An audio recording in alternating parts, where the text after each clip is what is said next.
Hello à toutes et à tous et bienvenue sur votre podcast des explorateurs du e-commerce by ECN. Je suis Charles Ménildré d'e-commerce Nation et à travers cette chaîne, je vous amène dans les coulisses du e-commerce en France. Vous découvrirez des retours d'expérience exclusifs avec les meilleurs conseils de e-commerçants, solutions ou autres acteurs de l'écosystème, mais aussi des histoires inspirantes et des personnalités hautes en couleur. Alors installez-vous confortablement pour ce nouveau podcast des explorateurs du e-commerce. J'ai le plaisir de recevoir Maxime Labat, ancien sportif de haut niveau et cofondateur du site e-commerce La Virgule, qui propose des sacs éco-responsables 100% upcyclés. Avec lui, nous revenons sur la création de son entreprise avec un constat environnemental sans appel, puis nous abordons en détail la stratégie de production de La Virgule pour respecter l'environnement et réutiliser des matériaux de qualité étant destinés à la destruction, dans le but de les transformer en sacs solides, durables et écologiquement propres. Bonjour Maxime, merci d'avoir accepté de participer au podcast des explorateurs du e-commerce. Alors est-ce que tu peux te présenter et nous parler un peu de ton parcours jusqu'à aujourd'hui? Bonjour Charles, bonjour à tous, merci de m'accueillir. Donc mon parcours, je m'appelle donc Maxime Labatte, je viens de Nantes à la base et j'ai un parcours un peu particulier pour quelqu'un qui est dans l'entrepreneuriat puisque j'étais sportif de haut niveau toute ma jeunesse. Donc il y a pas mal j'ai vécu pas mal d'aventures entre mes 6 ans et mes 23 ans. En fait, je suis né à Nantes dans une famille de planchistes, de passionnés de planche à voile. Et j'ai pas vraiment eu le choix de me mettre à la planche à voile dès mes 6 ans, puisqu'ils m'ont mis sur une planche. Et au début, j'aimais pas du tout ça. Mais à force de pratiquer, j'ai commencé à vraiment y prendre goût. Et entraînement après entraînement, j'ai été un peu repéré par des pôles d'entraînement, notamment celui qui est basé à La Baule, donc c'est sport-études à La Baule. Donc je suis parti là-bas pour m'entraîner de plus en plus. J'ai commencé à faire de plus en plus de compétitions au niveau départemental, régional, national, jusqu'à être champion de France, puis champion d'Europe. Et ensuite, du coup, j'ai passé beaucoup de temps à naviguer aux 4 coins du monde en équipe de France jeune et à faire des compétitions comme les championnats du monde. J'ai été notamment vice-champion du monde et j'ai participé aux JO des jeunes à Singapour en 2010 où j'ai fait 6e. C'était les premiers JO des moins de 20 ans organisés dans l'histoire de l'humanité, donc c'était assez incroyable d'être là-bas. Donc tout ça pour dire que entre mes 6 ans et mes 23 ans, ça a été une vie vraiment focus sur le sport et un petit peu les études. Mais donc après mes 23 ans, j'arrête le sport de haut niveau et j'ai commencé à me focus un peu sur les études. Pourquoi j'ai arrêté? Parce que j'ai pas réussi à me qualifier pour les JO de Rio en 2016. Donc il fallait prendre une décision et c'était un peu le moment de me réorienter vers les études. Et donc c'est pour ça que j'ai réussi à rentrer donc à l'EDEC en master grande école. Donc c'était un peu inespéré pour moi parce que j'étais pas spécialement bon élève, mais il se trouve que pendant les concours j'ai vraiment bien marché sans avoir de coup de pouce au niveau en plus, donc vraiment juste en candidat normal, admission parallèle. Et donc je suis entré à l'EDEC dans lequel j'ai fait le master entrepreneuriat. Et dans le master entrepreneuriat, on nous demande de créer une entreprise d'ici la fin de l'année. Et c'est comme ça que j'ai créé La Virgule. Super, le point est tout fait. Merci pour ton introduction. Parlons de La Virgule, justement, à présent, entreprise que tu as cofondée. Est-ce que tu peux nous la présenter et peut-être nous parler du constat de départ de cette entreprise? Oui, bien sûr.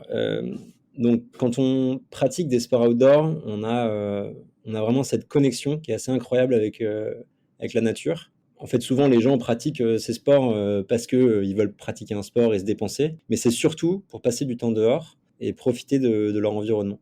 Et il se trouve que du coup, il y a vraiment quelque chose qui se passe quand on passe du temps en montagne, quand on passe du temps en forêt, dans l'eau, en mer ou dans les lacs. Moi, je passais mon temps dans l'eau.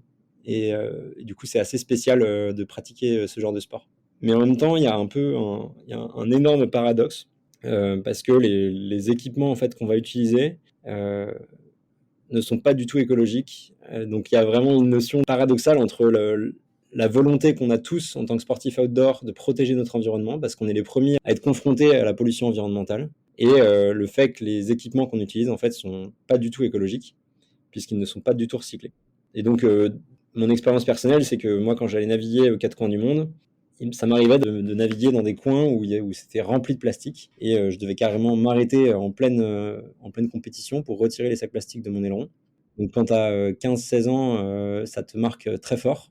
C'est quelque chose qui choque beaucoup. Mais paradoxalement, l'exemple, c'est que moi, quand je faisais un trou dans ma voile à la fin de la régate, je la roulais, je la mettais dans la poubelle Et j'imaginais qu'il y avait un peu une poubelle magique et qu'ensuite la voile elle allait être débroyée et puis ça allait redevenir une voile dans une autre vie, etc. Et en fait, moi j'ai découvert que pas du tout. Que c'était juste incinéré et qu'il y avait zéro solution de fin de vie pour cet équipement. Voilà. Et donc c'est un peu une problématique que vivent tous les sportifs outdoor, qui sont souvent les plus sensibilisés à la protection de l'environnement, mais aussi les principaux vecteurs, enfin, on participe paradoxalement à sa destruction aussi. Et donc, y a une autre partie dans ce problème, c'est que les équipements de sport sont vraiment les plus techniques, les plus légers et les plus résistants qui existent. Si on prend l'exemple d'une tente, par exemple, une tente, c'est des membranes qui sont faites pour résister à la pluie, à la neige, au froid, pour te protéger des éléments, etc. Et du coup, c'est des équipements en plus qui nécessitent des quantités mais astronomiques de matières premières, d'énergie, de transport pour être créés, puisque c'est fait en Asie. Enfin, c'est vraiment énormément d'énergie qui est dépensée pour créer tous ces équipements. Et comme il y a zéro solution de fin de vie pour ces équipements, on a 0% de recyclage sur les équipements de sport, et ça c'est un chiffre de l'ADEME, et ça représente donc 10 millions de kilos d'équipements de sport qui sont incinérés ou enfouis en France chaque année.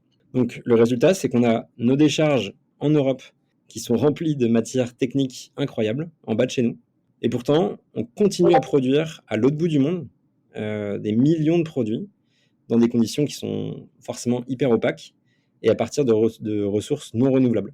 Donc nous vraiment le constat de départ c'est ça, c'est de se dire pourquoi ne pas réutiliser toutes ces ressources qui sont en bas de chez nous et essayer de les travailler localement avec tous les savoir-faire et toutes les compétences qu'on a en Europe pour créer des nouveaux produits avec ces déchets. Tu nous parlais justement des 0% de textiles sportifs qui sont recyclés aujourd'hui, hein, c'est un chiffre de l'ADEME. Est-ce que tu as d'autres chiffres révélateurs, avant qu'on entre un petit peu plus en détail sur la stratégie e-commerce, est-ce que tu as d'autres chiffres à nous partager sur tout cet écosystème que tu viens de nous détailler avec ce constat de départ? Oui, donc comme tu l'as dit, on a bossé avec l'ADEME sur le sujet, on a récupéré des chiffres. En fait, il faut comprendre qu'en France, il y a 100 000 tonnes d'équipements de sport qui arrivent en fin de vie. Et sur ces 100 000 tonnes, on a 10 000 tonnes de textiles. Donc, hors textile, ça pourrait être par exemple des bâtons de ski, des chaussures de ski, etc. Et dans tous les équipements de sport, il y a 10 000 tonnes qui sont vraiment liées à du textile, donc à des tissus. Et dans ces textiles, la part de recyclage des équipements est de 0%. Et du coup, on a tous besoin d'un sac à dos aujourd'hui, et je pense qu'il y a une très forte demande pour des sacs à dos et des sacs en Europe aujourd'hui. Donc on continue à produire à l'autre bout du monde. Et donc il faut savoir qu'il y a 27 millions environ de sacs à dos qui sont vendus en Europe tous les ans. Et 95% de ces sacs sont produits en Asie à partir de ressources non renouvelables.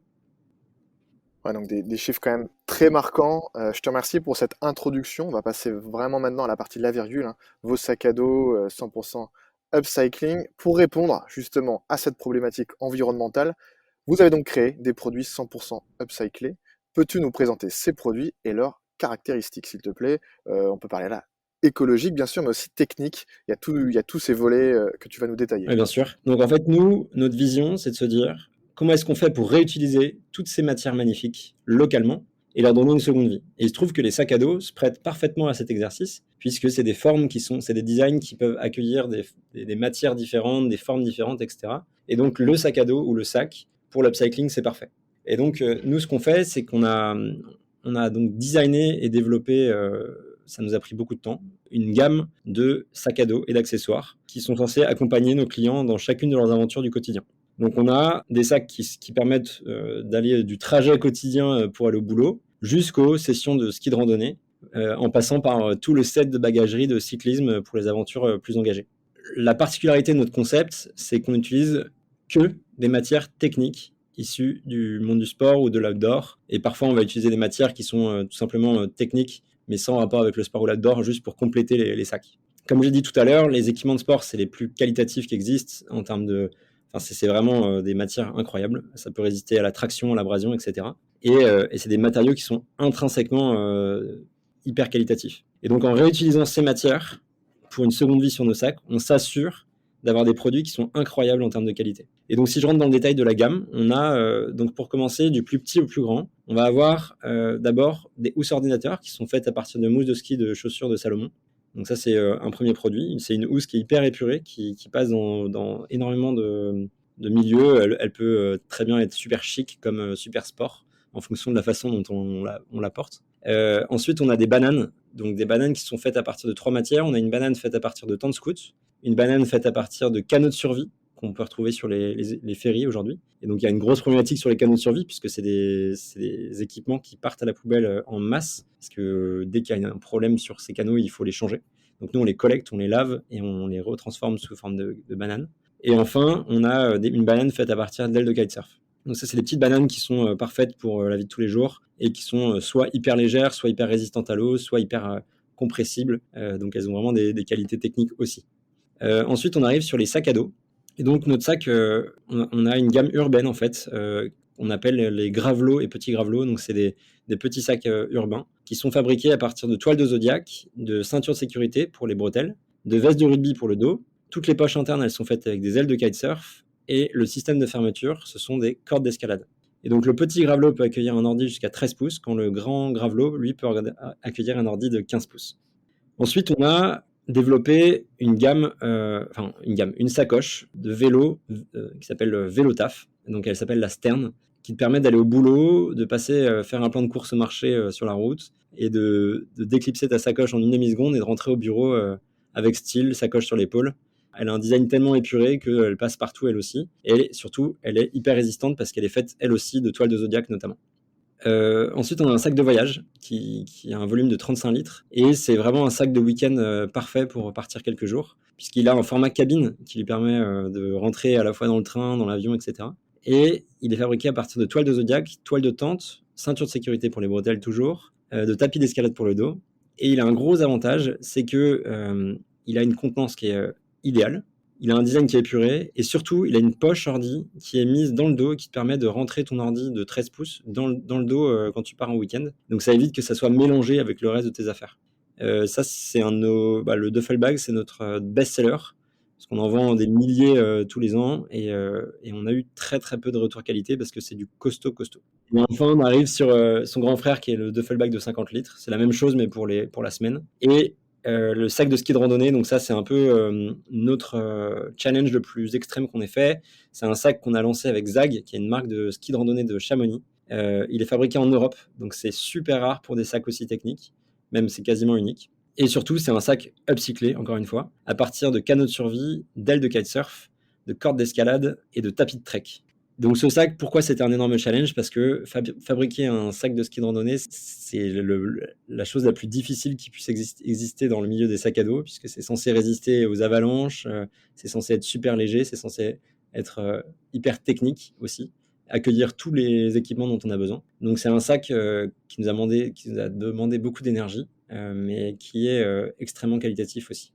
Super, une très belle gamme. Et tu nous disais justement, concernant cette gamme, que ton best-seller, c'était voilà, le sac de week-end par excellence, duffel bag de 35 litres.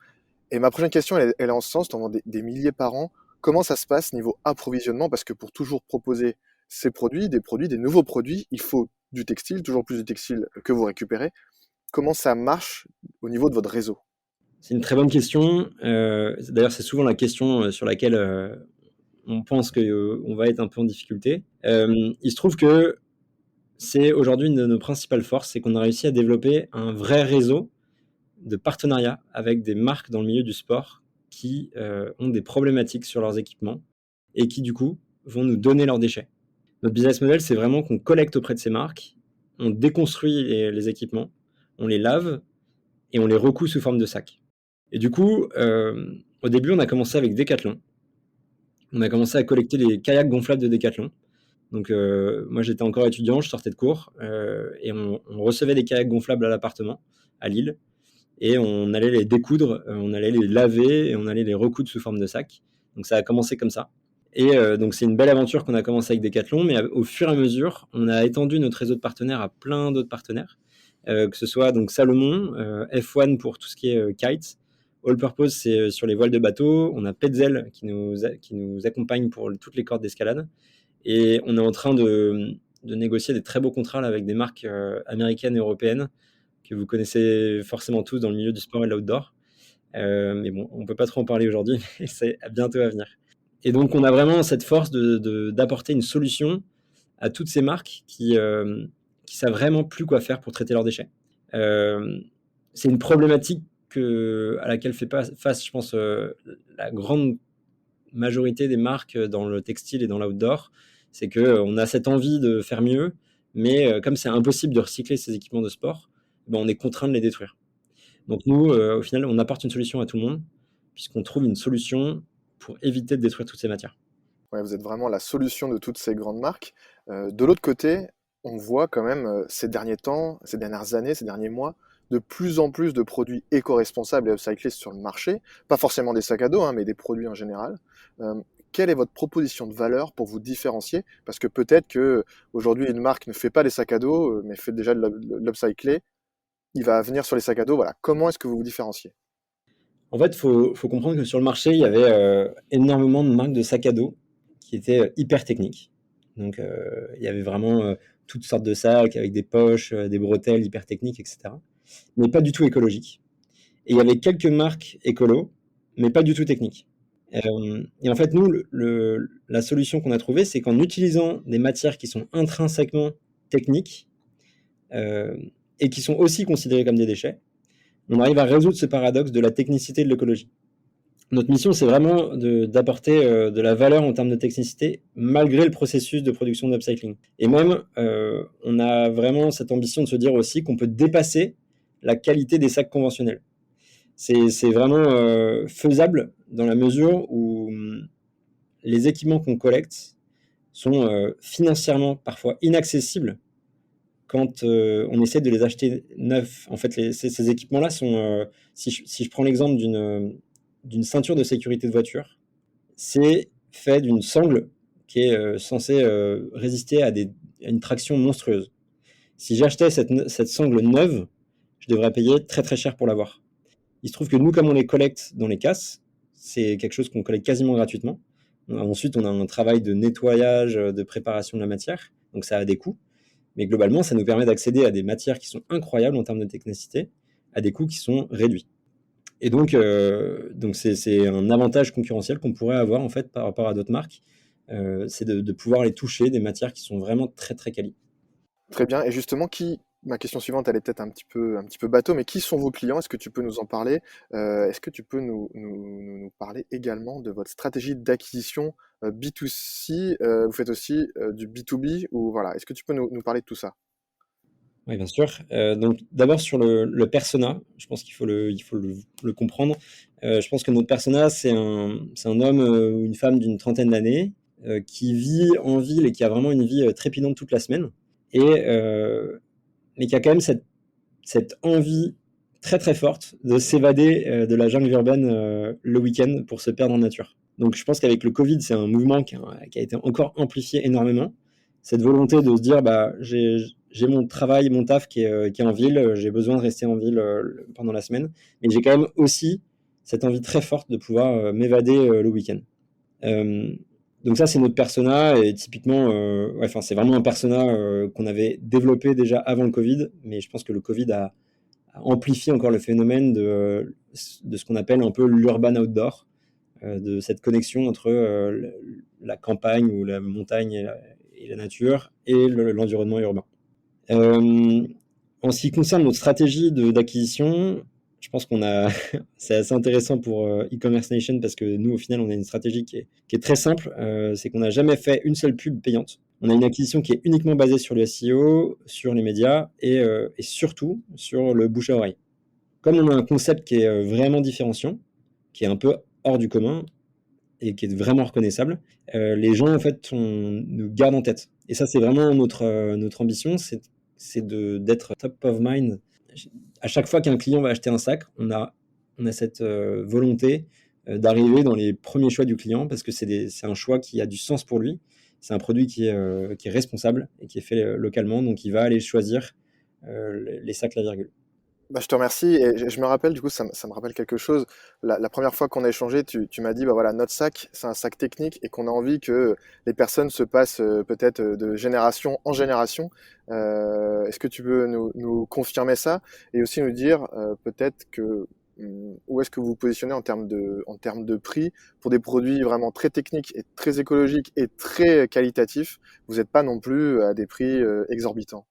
Tu l'as bien dit, en fait, il y a plusieurs façons de faire de l'éco-conception, enfin des produits écologiques aujourd'hui. Nous, notre vision, c'est déjà de se dire, on doit faire le maximum en amont sur la partie conception des produits pour qu'ils soient irréprochables en termes d'impact écologique. Donc, c'est pour ça qu'on fait de l'upcycling, c'est pour ça qu'on produit localement en France et au Portugal, mais c'est pas suffisant. Et donc, on est en train de mettre en place d'autres solutions qui permettent de parvenir à un produit qui est réellement écologique. L'autre brique qu'on met en place, c'est qu'on crée des produits qui sont ultra costauds. Comme tu l'as dit, notre vision, c'est de dire que nos sacs à dos, ce sont des héritages et que quand tu achètes un sac La Virgule, tu le gardes pendant des années et des années et des années et tu pourras même le donner à tes enfants un jour peut-être. Et ça vient être renforcé en plus par le fait qu'on est en train de développer la brique réparation de nos produits. Donc pour l'instant, on répare sur 2 ans gratuitement, mais il se trouve qu'on est en train d'essayer de travailler sur une réparation à vie. Donc c'est assez long à mettre en place, mais c'est notre ambition. Et dans tous les cas, quoi qu'il arrive, si tu achètes un sac La Virgule, on se débrouillera toujours pour le réparer, moyennant une compensation financière. La quatrième brique qu'on est en train de mettre en place, c'est la seconde vie de nos sacs, parce qu'il arrive qu'on ait besoin de changer de sac, tout simplement parce qu'on a d'autres besoins dans la vie. Et donc, on a créé une plateforme de seconde main directement sur notre site pour nos clients. Donc, c'est de client à client. C'est consumer to consumer. Et donc, toi, tu achètes un sac La Virgule. Dans 5 ans, tu as envie de passer sur un sac un peu plus grand. Et ben, tu peux poster ton sac, le mettre en vente auprès d'autres clients qui pourront l'acheter directement. Et nous, à la limite, on touche quasiment rien là-dessus. C'est vraiment juste pour s'assurer que les sacs vivent leur vie la plus longtemps possible. Très bien, de belles initiatives. Est-ce que tu peux nous parler à présent du stockage de ces sacs et aussi de la préparation des colis et de l'expédition des colis? En ce qui concerne le stockage, c'est un gros sujet parce qu'on a d'abord le stockage des matières, des équipements. Nous, on est sur un modèle qui est assez particulier parce qu'on doit vraiment accumuler beaucoup de matières avant de lancer des productions. Donc, on travaille là, avec 2 ateliers, un en France, un au Portugal, où en fait, on va stocker et déconstruire les équipements. Donc, c'est à Tourcoing, dans le Nord, dans une entreprise qui s'appelle Démultiple, où ils vont donc recevoir tous les canaux de survie, tentes, etc., les stocker. Et au fur et à mesure, ils vont les laver, les couper, etc., et préparer la matière pour être recousu. Et ensuite, dans un second temps, on envoie ça à des ateliers de couture qui sont spécialisés dans leur métier en France et au Portugal. Et tu avais une autre question? Je te demandais sur préparation, expédition. Oui, pardon, en Voilà. effet. Donc ça, c'était la première partie sur tout ce qui est matière. Et il se trouve que on reçoit un jour les produits finis, et donc on va les stocker et expédier chez Démultiple, encore une fois, qui est notre partenaire donc à Tourcoing, et qui va gérer tout l'envoi des commandes, etc. Très bien, et vous avez aussi en place une stratégie de retour, c'est bien ça? Oui, alors là-dessus, on a une stratégie de retour qui est, si on a fait une problématique sur une commande, bah, bien sûr, on va prendre en charge le retour. Par contre, si un client cherche à changer son sac pour des questions esthétiques, ça sera à lui de prendre en charge la logistique du retour. Mais on pourra tout à fait mettre ça en place. Ou passer par votre plateforme que tu nous présentais tout à l'heure, Voilà, où il va pouvoir remettre en vente par exemple son sac à dos et en reprendre un nouveau. exactement, ouais. On va entrer maintenant dans la toute dernière partie de notre échange. Justement, on a parlé beaucoup jusqu'à maintenant, et c'est un peu le sujet central, hein, comment faire plus pour la planète. Comment toi, est-ce que tu as vu évoluer la demande et la perception des consommateurs quant à l'upcycling, et quel est, selon toi, l'avenir de ces produits? Alors, pour commencer, je pense que l'upcycling, c'était un terme qui était vraiment pas clair pour les gens il y a encore 3-4 ans. Je le réexplique en live pour que ce soit bien clair entre nous. Euh, pour bien différencier le recyclage de l'upcycling, le recyclage, le concept, c'est qu'on va prendre par exemple une bouteille d'eau en plastique PET transparente, on va venir la broyer, on va avoir un processus chimique et on va ensuite remettre des fibres neuves là-dedans pour créer une nouvelle fibre à partir d'à peu près 30% de fibres recyclées et 70% de fibres neuves. Ça dépend des produits, bien sûr.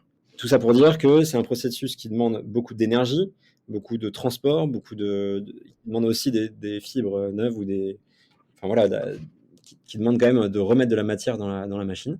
L'upcycling, c'est vraiment la technique la plus ancestrale et écologique de créer des produits. C'est en fait du réemploi de matière. On va tout simplement collecter l'équipement, le laver et le recoudre tel qu'il est. Donc je prends une voile de bateau, je la lave et je la recoupe pour ensuite la recoudre sous sa nouvelle forme. Donc maintenant que ça c'est posé, l'upcycling c'est plus clair. Sur les 3 dernières années, depuis qu'on a créé la boîte, moi j'ai vraiment vu un changement dans la mentalité des consommateurs. En fait, je pense que le gros point de bascule, ça a été cet été, l'été 2022, où on a eu des phénomènes qui étaient extrêmement violents. Les incendies qui étaient vraiment en bas de chez nous, dans le sud-ouest, dans l'ouest de la France, dans le centre, etc., un peu partout. Et je pense que les gens ont commencé à réellement faire le lien entre leur comportement d'achat et la situation environnementale dans laquelle on est actuellement. Et donc, il y a une partie des consommateurs qui sont souvent les plus éduqués sur la question, qui cherchent vraiment à se rapprocher le plus possible de la neutralité carbone dans tous les aspects de leur ville. Que ce soit le transport, l'alimentation, mais aussi dans les achats quotidiens. Et donc moi, si j'ai un message à passer, plus en ce qui concerne les sacs, c'est que je pense que nous, la Virgule, on n'est pas une marque qui a pour vocation de vendre des sacs à dos. Notre vocation, c'était d'abord de créer une entreprise pour résoudre un problème environnemental lié aux déchets techniques. Et du coup, qu'est-ce que ça amène comme question? C'est déjà de se poser la question, quand on a un vieux sac chez nous, est-ce que j'ai vraiment besoin de changer mon vieux sac actuel, ou est-ce qu'il peut encore m'accompagner quelques années?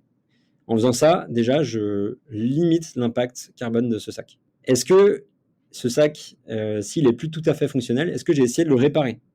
Est-ce qu'il y a des sacs d'occasion qui pourraient tout à fait faire l'affaire pour remplacer mon sac actuel? Et si vraiment je n'ai pas de réparation potentielle et pas de produits d'occasion à acheter qui me conviennent, alors, dans ce cas-là, ça peut être intéressant d'acheter un sac La Virgule, puisque c'est un sac qui a un impact carbone qui est l'un des plus bas du marché, forcément. Très bien, mais du coup, comment aller plus loin, faire plus pour la planète? Est-ce que tu as une réponse ou plusieurs réponses, plusieurs solutions à ça? Qu'est-ce que tu peux nous évoquer, sachant que toi, tu es voilà, dans ce questionnement, dans cette problématique tous les jours?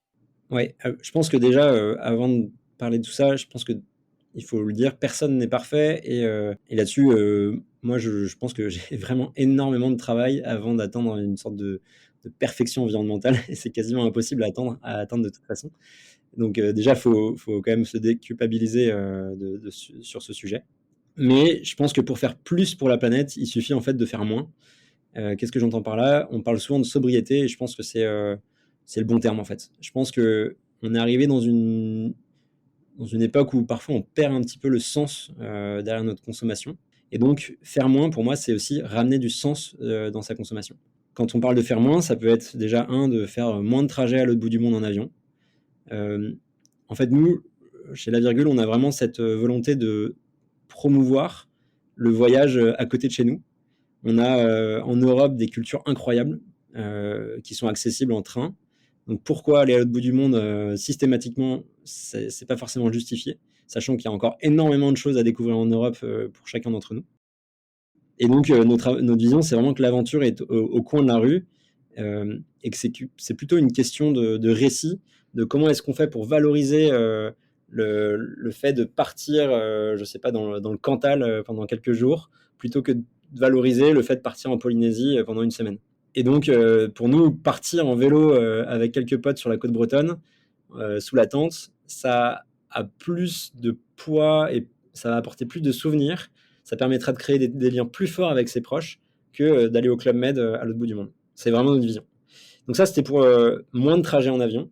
Ensuite, du coup, moi, j'aurais dit moins d'objets, parce que chaque objet a un impact environnemental, contrairement à ce qu'on voudrait nous faire croire parfois. Et en mettant du bon sens dans sa consommation, on remet aussi du bon sens dans sa vie. Ensuite, moins de décisions politiques qui sont à côté de la plaque. Selon nous, la transition écologique, elle n'est pas liée uniquement au comportement individuel, et d'ailleurs c'est prouvé par les chiffres. C'est surtout on va dire une proactivité du législateur qui va créer toutes les conditions pour favoriser des comportements vertueux et qui va punir ceux qui ne le sont pas.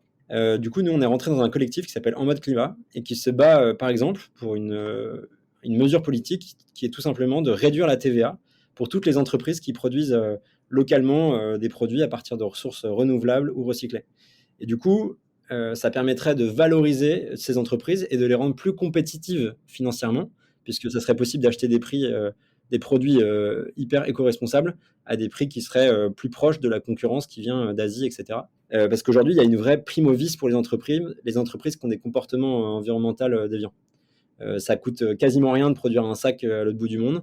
Et du coup, sans punir ces comportements-là ou valoriser plutôt les comportements qui sont vertueux, on continue à perpétrer un peu ce système. Et enfin, du coup, pour continuer sur ce moins, on a moins d'entreprises nocives.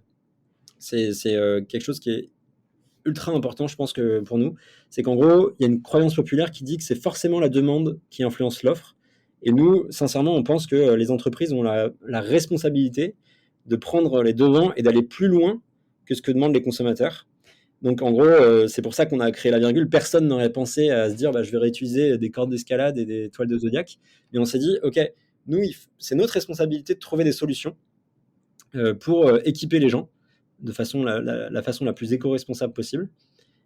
Et donc, c'est vraiment à l'entreprise de faire le premier pas. Et ensuite, ça donnera énormément d'idées à d'autres gens pour développer des concepts similaires, voire aux consommateurs de faire des solutions qui sont plus engagées au quotidien. Parce qu'ils vont se rendre compte que les produits sont hyper qualitatifs, que c'est hyper bon et qu'ils n'ont pas non plus, ça leur coûte pas si cher au final. Et je pense que cette responsabilité d'aller plus loin en tant qu'entreprise, c'est aussi un challenge qui est hyper ludique au quotidien en tant qu'entrepreneur et qui mène vraiment vers un épanouissement personnel. Parce qu'on va résoudre une problématique qui est au cœur de tous les débats aujourd'hui. Oui, c'est ça qui est intéressant. Si on peut résumer, du coup, les 4 points que tu nous as présentés, moins de trajets en avion, moins d'objets, moins de décisions politiques, on va dire, comme tu l'as dit, je cite, entre guillemets, à côté de la plaque, et moins d'entreprises nocives, et cette notion de casser les codes et de montrer qu'on peut faire tout un tas de choses avec des choses sur lesquelles on misait pas forcément au départ, et c'est ce que vous faites à la virgule. Et justement, est-ce que tu peux nous présenter vos projets 2023 et peut-être ceux des moyens et long terme? Alors 2023, c'est un peu une année charnière pour nous. Sur les 3 dernières années, on avait d'énormes challenges à relever sur la partie conception de produits, parce qu'on a tout un modèle à casser et à recréer en quelque sorte. Donc il fallait qu'on prouve que nos produits étaient qualitatifs, qu'on arrivait à les produire en suffisamment grande quantité. Donc maintenant que cette partie-là est validée, on a pour premier objectif de lever des fonds. Donc ça sera à partir de cet été probablement. Notre objectif, c'est vraiment d'avoir un support financier qui va pouvoir nous permettre d'accélérer sur l'upcycling des matières. Donc plus on va pouvoir accélérer, plus on va upcycler des matières et des déchets pour les mettre sur les dos des gens. Et l'autre objectif, c'est le lancement de notre gamme de bikepacking qui sera retrouvé donc sur Ulule pour une campagne de crowdfunding dans environ 3 semaines. Qu'est-ce que c'est que le bikepacking? Petite parenthèse, c'est vraiment tous les équipements qui permettent de partir à l'aventure avec son vélo. Donc une sacoche de selle, une sacoche de cadre et une sacoche de guidon, ainsi qu'une petite housse de vélo pour le train faite à partir de montgolfières. L'objectif, c'est vraiment de produire des sacoches qui soient hyper quali, produites localement en France et au Portugal, upcyclées comme d'habitude, et pour permettre à tous les jeunes Français et les jeunes Européens de partir découvrir leur territoire à vélo. Et je dis d'ailleurs les jeunes, mais c'est aussi les plus anciens. Peu importe l'âge, des beaux projets, on va suivre ça avec une grande attention. Est-ce que tu peux conclure notre échange avec le mot de la fin? Je pense qu'en conclusion, moi, ce que je voudrais transmettre, c'est vraiment cette volonté de montrer que les déchets des autres sont les ressources, enfin les déchets des uns sont les ressources des autres. Qu'est-ce que j'entends par là? On a tendance à voir le monde d'une certaine façon en se disant ça c'est une ressource, ça c'est un déchet. Et nous, on essaie vraiment de prouver le contraire chez la virgule, qu'en fait c'est plus une question de point de vue, que tout est subjectif et que dans la vie de tous les jours, chacun d'entre vous a cette responsabilité d'essayer de faire différemment, de trouver des solutions à des petits problèmes auxquels il peut faire face. Donc, amenez de l'upcycling dans votre quotidien et vous serez plus heureux. Super, bah merci beaucoup Maxime d'avoir répondu à mes questions dans le cadre de La Virgule, hein, les sacs à dos 100% upcycling. Ça a été un vrai plaisir de te recevoir. On va suivre avec grande attention l'évolution de La Virgule. Merci à toi et à très bientôt. À bientôt, merci pour tout.